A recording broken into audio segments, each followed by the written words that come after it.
do Cameron. A good example has been away with Cameron to the Oceana Road Trials. Slow down just for a stop, mate. The Oceana Road Championships. And the way that race played out, where he had to actually play a bit of tactics and put a few teams in his court, not in their court, breakaways in that worked area, he ended up averaging over that 165 kilometres, 317 watts for that period of time, which is quite outstanding. 2,500 metres of climbing through that race, and a very hard and very difficult race. Had he had the ability to sit in a little more, follow a few more wheels, he'd probably have a lot less average, but he had to spend a lot in that area. But effectively, you're talking about a guy with a body mass of about 65 kilos, you know, so if you do your sums off of that, you're talking about, you know, 260 watts, for instance, is about 4 watts a kilo output, and he's put that well over that, you know, 5, etc. to do it. And a guy like Durbridge, in a time trial, which can go to later now, if he wants to beat Tony Martin, McGraw and Duran in a time trial now, he's 75 kilos, and there's been as high as 80, but now coming down in mass. You know, he's got to be saying, I've got to get out about 6 watts a kilo for 40 kilometres now if I'm going to be in the ballpark to sit on the podium to win a world time trial title.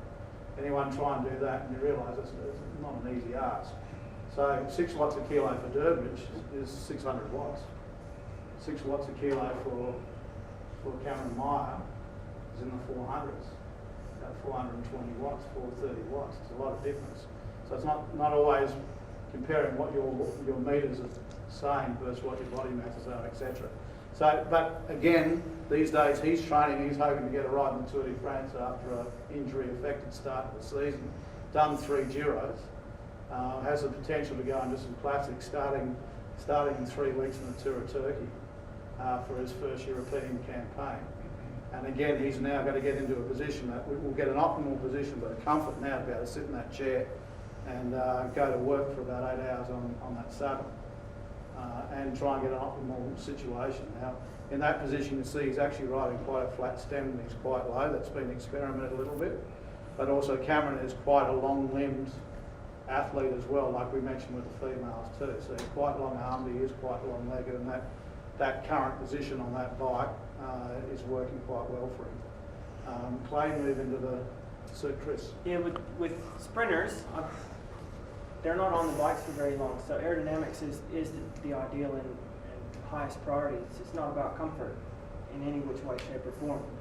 We find with the sprinters that they tend to like to sit much more forward because it opens the hips, allows a flatter back, and allows them to drop their shoulders. We'll find that their handlebars will be much more narrow than a road bike or even a track endurance bike. They want their hands inside their shoulders, and they want their elbows in. So the big mistake that people make with track sprinting is that aerodynamics are not important. And you see sprinters running with their elbows out quite a bit. And that's a big mistake because if you're running 76 k's an hour and you've got an exponential increase to the amount of energy and power required to go fast, and you change your frontal surface area from this to this, you made a big mistake, right? So you see with the sprinters, most of these guys are starting to figure out that narrow handlebars, low shoulders, really low profile in the front, elbows in, and being forward to allow the flat back and the open hip angle. That's what you're going to find with the track sprinters nowadays. As far as the saddle height, will you ever drop their saddle down just to get their entire body shorter and smaller? I suppose anything is possible in this scenario. I know Chris rides quite a high saddle. He does, so. yeah. That suits for his optimal position as well. Yeah. But you could also talk, even though this is not a legal UCI position, because this needs to be 50 mil behind the bottom bracket on the plumb bolt test if the floor was level and if that is the correct level as well for the front wheel. So that could change a fair bit, but the time trial positions before we were too regulated, standard we would go 5 mil higher, 5 mil forward on a time trial position versus a road position. So we would deliberately put the height up. Reasons being if you're running on an angle and say that was 50 mil behind, that angle there where you're sitting on, versus when you start time trialing, you're moving forward and you come into roughly where you're sitting there and where your knees on that test goes forward. It's a shorter distance to the time trial position, but also the setup or the way you're going to produce your power out of the bike is more in that forward action time trial. Why don't you jump over onto that one while we're talking about it, mate? We'll go forward. So while we start talking about that, we'll put James over onto the time trial bike. One thing that you can counteract that straight away with, well, people that, you know, play with gear, it could be crank for one. So if you run a 172 or a 170mm crank on the road bike, you may go to a 175. On say your 172 there, you've got 175 on that. You've automatically got a 2.5mm increase. And there's been lots of theories about the longer crank producing more.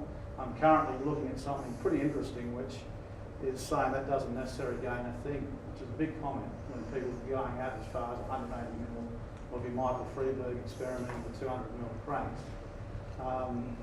You're in an area where certain theories may or may not work, or what you believe in, but we've actually seen with some guys to stay on the shorter crank length is actually working better for time trialing and for shooting. It's a pretty interesting study at the moment.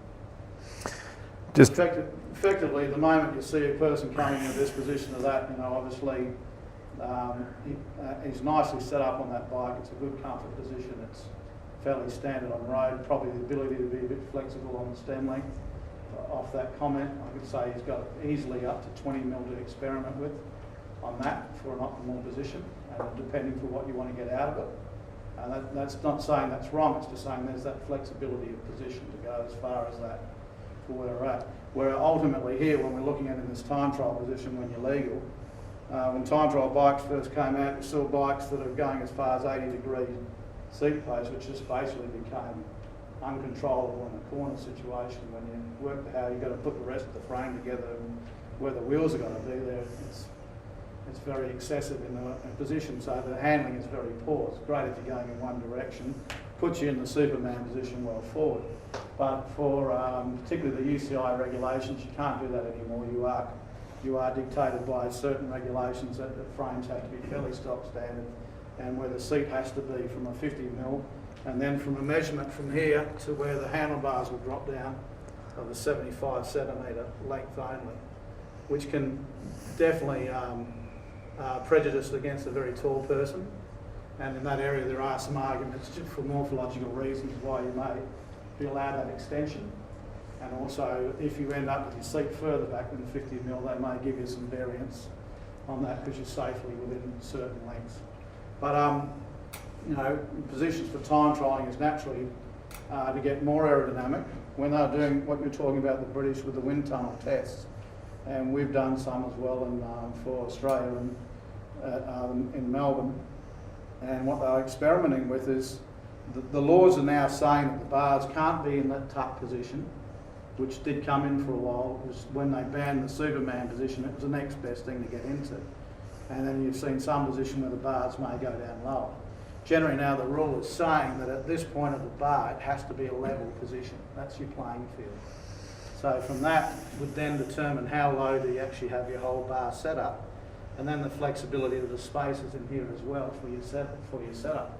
And what was interesting with a number of wind tunnel tests, as you mentioned, Wiggins was a big factor in all this when they were trying to set him up as the benchmark time trialist and how to win a tour at the same time in the time trial positions. As they found with him, they actually put him wider in the length and they put him higher on the spaces, and the wind tunnel test proved that he wasn't losing any aerodynamics to do it, provided the shoulders were in the correct tuck as well, and the tunnel test actually allowed a better flow through. Mm-hmm. So the simple part of a time trial position or a bike setup is the fact is you're trying to gain some aerodynamics and you're trying to improve your power, ultimately to go faster.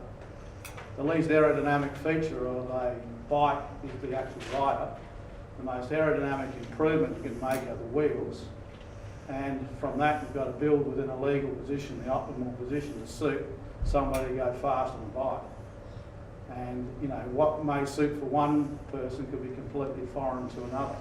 And if I bring this home, because he's on a Scott bike at the moment, if I use Luke Durbridge as an example, and he is one of the world's best time triallers. He's won an under-19 title, won under-23 world championships, and he's now transitioning into winning some major as a first-year pro, winning some big time trial and prologues and sections of events that are very up there.